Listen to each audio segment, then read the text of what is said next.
Assalamualaikum warahmatullahi wabarakatuh. Dalam paripurna ini perkenankan kami menyoroti persoalan rencana kenaikan PPN 12%. Kementerian Keuangan berencana naikkan PPN 12% pada 1 Januari 2025. Argumentasinya karena perintah pasal 7 Undang-Undang Nomor 7 2021 tentang harmonisasi peraturan perpajakan. Dengan segala hormat, amanat pasal 7 harus dipahami secara utuh.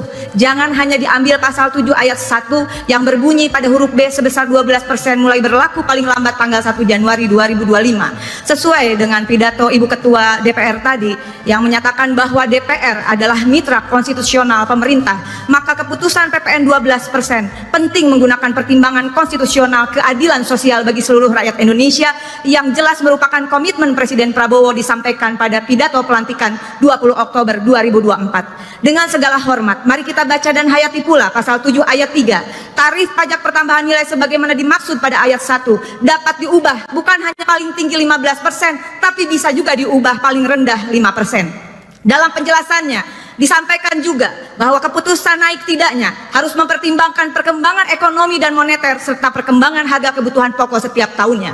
Pidato Ibu Ketua Umum dalam penutupan masa sidang pertama DPR RI kali ini telah mengingatkan persoalan fiskal moneter dan kehidupan masyarakat yang sedang tidak baik-baik saja. Terjadi PHK massal dan kemudian juga deflasi selama kurang lebih 5 bulan berturut-turut yang harus diwaspadai berdampak pada krisis ekonomi serta adanya kenaikan harga kebutuhan pokok. Sementara pertimbangan untuk dana pembangunan, saya sangat berharap pembangunan infrastruktur wajib dengan skala prioritas yang memengaruhi hajat hidup orang banyak. Inovasi dan kreativitas mencari sumber anggaran negara yang tidak membebani pajak rakyat dan membahayakan keselamatan negara. Termasuk tadi juga disampaikan Ibu Ketua DPR, segera menghimpun dan mengkalkulasikan dana-dana kasus-kasus korupsi wajib dikembalikan ke kas negara. Dengan ini, dengan seluruh kerendahan hati, saya merekomendasikan di rapat paripurna ini mendukung Presiden Prabowo. Pertama, menunda atau bahkan membatalkan rencana kenaikan PPN 12% sesuai dengan amanat pasal 7 ayat 3 dan ayat 2 Undang-Undang Nomor 7 Tahun 2021. Kedua, ya terima kasih, mohon dukungannya dari semua pimpinan dan anggota dan seluruh rakyat Indonesia. Kedua, mendukung Presiden Prabowo menerapkan dengan tegas self-assessment monitoring system dalam tata kelola perpajakan. Pajak selain menjadi pendapatan utama negara, juga bisa menjadi instrumen pemberantasan korupsi sekaligus strategi dalam melunasi semua utang negara. Kemudian sistem ini juga akan melahirkan satu data pajak Indonesia agar negara mampu menguji SPT wajib pajak, akurasi pemetaan, perencanaan, penerimaan, dan pengeluaran negara secara komprehensif termasuk pendapatan yang legal maupun ilegal. Sistem ini insya Allah akan memastikan seluruh transaksi keuangan dan non-keuangan wajib pajak wajib dilaporkan secara lengkap dan transparan. Terakhir, mohon dukungannya sekali lagi dari Ibu Ketua DPR, Wakil Ketua DPR, dan seluruh anggota DPR RI, seluruh anggota DPRD di seluruh Indonesia, mahasiswa yang ada di belakang dan rekan-rekan media. Kita beri dukungan penuh kepada Presiden Prabowo. Kita semua dan seluruh rakyat Indonesia, saya yakin, menunggu kado tahun baru 2025 dari Presiden Prabowo, batalkan rencana kenaikan PPN 12%. Terima kasih. Wallahul muwaffiq ila aqwamit thoriq. Wassalamualaikum warahmatullahi wabarakatuh. Bismillahirrahmanirrahim. Assalamualaikum warahmatullahi wabarakatuh. Salam sehat dan salam sejahtera bagi kita semuanya. Om Swastiastu, Namo Buddhaya, salam kebajikan, merdeka.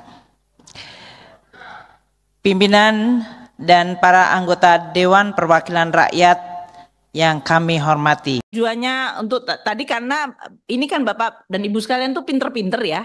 Jadi udah tahu kita debat begitu, tapi ditaruh dalam konteks hari ini kan jadi lain lagi nih konteksnya. Tadi waktu dijajarkan dengan Bu ini ekonomi lagi melemah kok Ibu naikin PPN. Waktu kita bahas juga cukup banyak debat mengenai itu. Tapi counter cyclical tetap kita jaga Bu Anies karena itu adalah keinginan kita. Nah, Pak Khalid tadi menyampaikan yang PPN 12% dengan pada saat yang sama ada tarif pajak yang boleh mendapatkan 5, 7 apalagi bahkan bisa dibebaskan, dienolkan yang tadi yang disampaikan oleh beberapa bapak-bapak yang lain tadi mengenai sebetulnya ada loh dan memang banyak.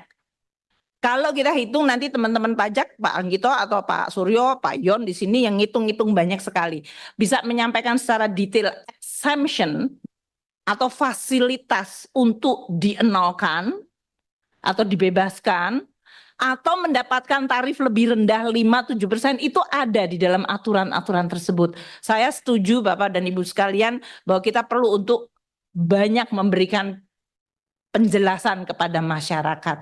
Artinya meskipun kita membuat policy mengenai perpajakan termasuk PPN ini bukannya membabi buta dan seolah-olah tidak punya afirmasi atau perhatian terhadap beberapa sektor-sektor seperti kesehatan, pendidikan, dan bahkan makanan pokok waktu itu termasuk.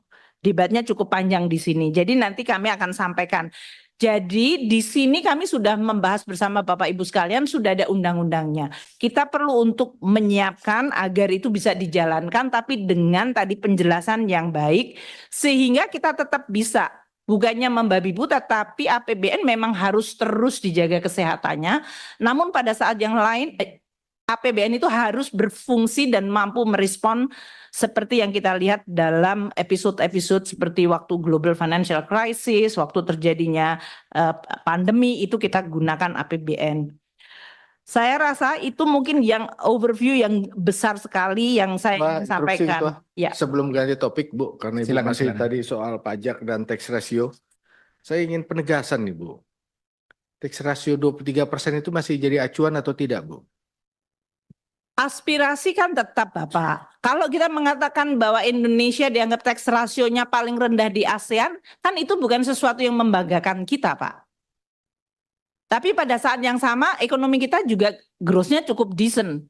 Jadi berarti ini sesuatu yang harus kita pelajari. Maka waktu dengan presiden terpilih atau sekarang jadi presiden Pak Prabowo sudah menjadi presiden, kami juga mendiskusikan mengenai bagaimana untuk bisa meningkatkan tax ratio itu.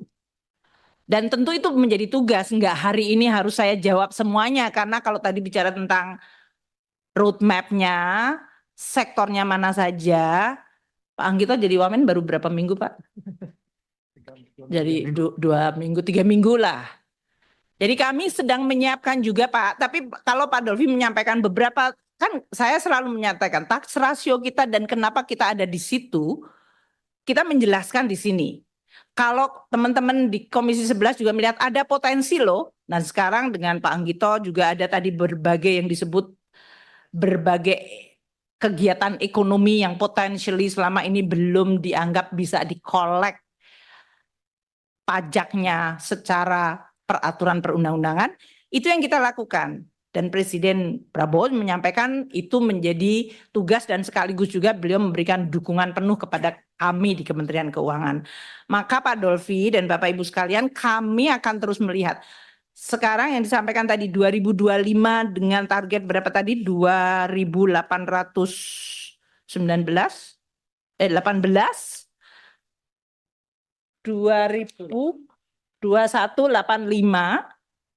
kami akan tetap. Pertama tadi pertanyaannya, sampai akhir tahun proyeksinya berapa? Mungkin karena Bapak dan Ibu sekalian banyak yang baru, kami sebetulnya waktu itu sudah lapor ke DPR melalui laporan semester 1. Target sampai akhir tahun adalah 1921 tahun ini. Jadi memang tidak tercapai. Itu sudah kami laporkan di DPR, di Banggar, di sini kita bahas lapsem itu.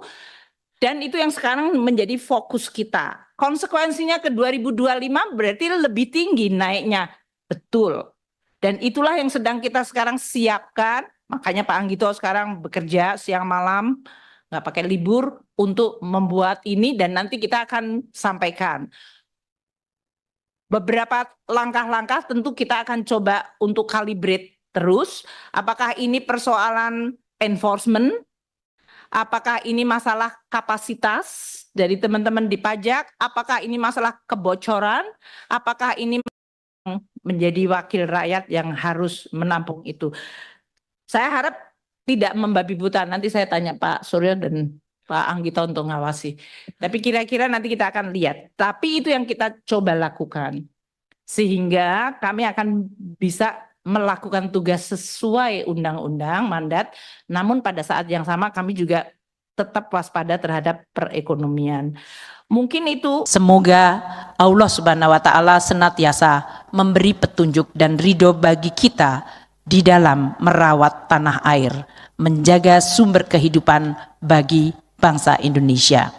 Wallahul muwafiq illa aqwamit thoriq, billahi taufik wal hidayah. Wassalamualaikum warahmatullahi wabarakatuh. Demikian informasi yang dapat saya sampaikan untuk hari ini. Semoga memberi manfaat. Salam dan doa kami untuk keluarga dalam perlindungan Allah, dalam dekap kasih sayang Rahman dan Rohim Allah Subhanahu wa Ta'ala. Allahumma amin. Terima kasih. Wassalamualaikum warahmatullahi wabarakatuh.